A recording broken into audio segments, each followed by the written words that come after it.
Assalamualaikum warahmatullahi wabarakatuh.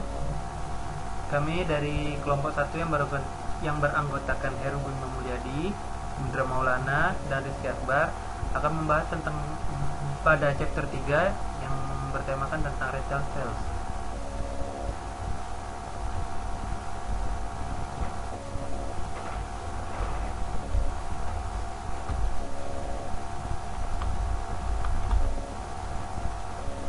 Pertama adalah 4-step dimensional design process. Dalam retail sales dikenal 4 langkah proses dimensional design yang terdiri dari 1. Memilih proses bisnis, 2. Mendeklarasikan grain, 3. Mengidentifikasikan dimensi, dan yang keempat, mengidentifikasi fakta. Yang pertama adalah memilih proses bisnis. Sebuah proses bisnis adalah kegiatan tingkat rendah yang dilakukan oleh sebuah organisasi seperti pengambil pesanan, faktur, menerima pembayaran, dan lain-lain. Yang kedua adalah mendeklarasikan grain. Mendeklarasikan grain atau poin berarti menentukan apa yang baris tabel fakta individu mewakilkan. Poin akan menyampaikan tingkat detail yang berhubungan dengan pengukuran tabel fakta. Ini memberikan jawaban untuk pertanyaan bagaimana Anda menggambarkan satu baris dalam tabel fakta. Poin ditentukan oleh realitas fisik dan sistem operasional yang menangkap peristiwa proses bisnis. Yang ketiga, mengidentifikasi dimensi. Kita perlu untuk menghias tabel fakta dengan seperangkat dimensi kuat yang mewakili semua deskripsi yang mungkin mengambil nilai-nilai tunggal dalam konteks masing-masing pengukuran. Jika Anda telah jelas tentang poin, dimensi biasanya dapat dengan mudah diidentifikasi karena mereka mewakili siapa, apa, di mana, kapan, mengapa, dan bagaimana yang berhubungan dengan semua hal tersebut. Yang keempat, mengidentifikasi fakta. Fakta yang jelas-jelas milik butir yang berbeda harus dalam tabel fakta yang terpisah. Fakta khas adalah tokoh aditif numerik seperti kuantitas yang memerintahkan atau dolar jumlah biaya. Ini adalah contoh sample cash register receipt di mana kita dapat melihat grainnya yaitu Bakewell Multigrain Muffins yang merupakan salah satu unit terkecil pada resep ini. Berikutnya adalah retail sales spike yang terdiri dari date dimension, store dimension, cashier dimension, product dimension, promotion dimension, serta payment method dimension. Baiklah, selanjutnya adalah dimension table details.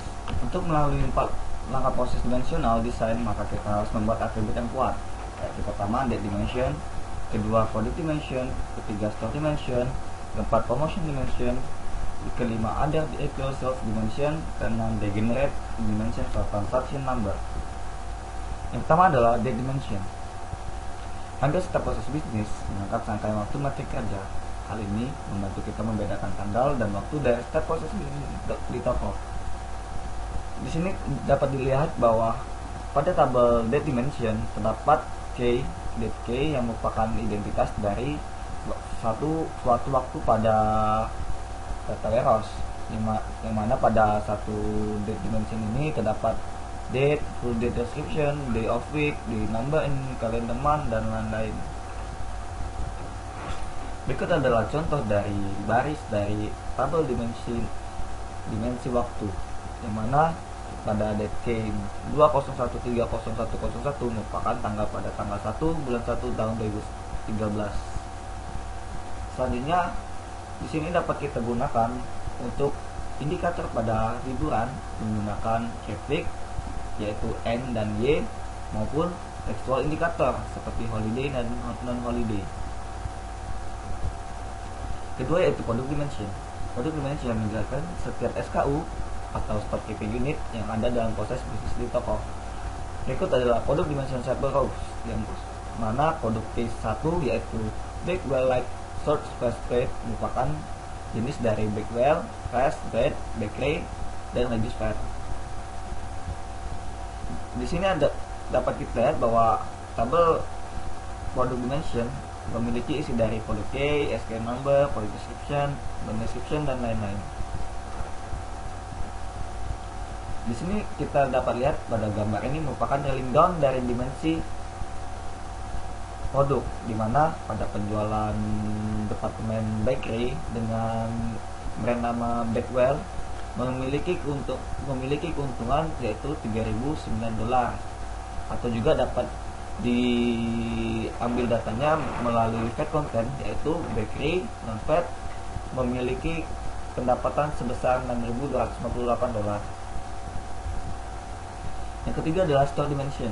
Store dimension menjelaskan setiap rantai hubungan dalam proses bisnis di toko. Pada tabel store dimension di sini dapat kita lihat store key, store number, store name, dan lain-lain.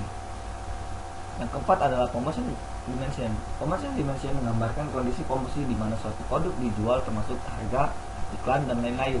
Di sini kita dapat lihat pada tabel promotion dimension ada jenis iklan, kupon, media, dan ID dari promosi tersebut. Yang kelima adalah other retail sales dimension. Atribut yang mengambil nilai tunggal atau nilai tersendiri dalam tabel fakta yang bisa untuk ditambahkan ke dimensi yang ada atau menjadi dimensi itu sendiri. Yang keenam adalah the generate dimension from transaction number.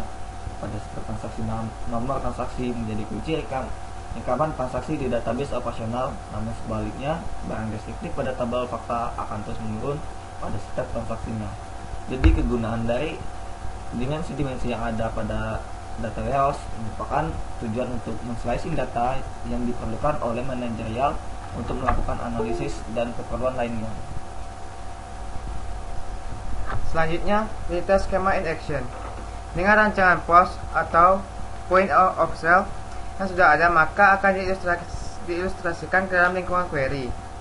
Kita akan menempatkan seperti query kendala pada tanggal, bulan, tahun dimensi, distrik di toko dimensi, dan kategori produk dimensi. Data schema extensibility. Data schema extensibility digunakan untuk mengetahui kebiasaan atau pola dari pelanggan, termasuk banyak pembelian, geografis, demografis, perilaku, ataupun karakteristik pelanggan untuk memperluas proses bisnis, sehingga dapat melakukan prediksi dari model dimensi yang memungkinkan untuk melakukan beberapa perubahan tanpa harus merubah aplikasi BI atau business intelligence yang sudah ada. Dimension dan fact table key. Setelah selesai merancang skema, maka akan menentukan primary key pada dimensi dan fact table antara lain. Dimension table surrogate key. Primary key yang unik dari tabel dimensi harus menjadi surrogate key atau kunci pengganti daripada harus mengandalkan sistem operasi identifier yang dikenal sebagai kunci alam atau natural key. Dimensi natural dan durable supernatural key. Seperti halnya surrogate key, natural key bisa digunakan oleh sistem operasi dengan nama lain seperti business key, produksi key, ataupun operational key. Degenerate dimension surrogate key. Penggunaan key ini tergantung situasi, seperti jika nomor transaksi tidak unik pada satu tabel atau nomor transaksi tersebut digunakan kembali. Date dimension smart key. Dimension tanggal memiliki karakteristik yang unik. Tanggal di kalender telah tetap sehingga tidak memerlukan penanganan yang khusus, sehingga kita dapat menggunakan key yang lebih cerdas untuk dimensi tanggal. Centipede fact table with too many dimension. Tabel fakta dalam skema dimensi secara alami terbentuk sangat normal dan kompak. Tidak ada cara yang untuk lebih menormalkan hubungan banyak ke banyak atau many to many yang lebih kompleks antara kunci di tabel fakta, karena dimensi yang ada tidak berkorelasi antara satu sama lain. Seperti yang Anda lihat, contoh dari point of sale retail sales transaction fakta. Di sini terdapat date dimension, product dimension, store dimension, dan promotion dimension. Yang di dalamnya terdapat atribut yang menjelaskan dimensi tersebut. Sekian presentasi dari kami. Terima kasih.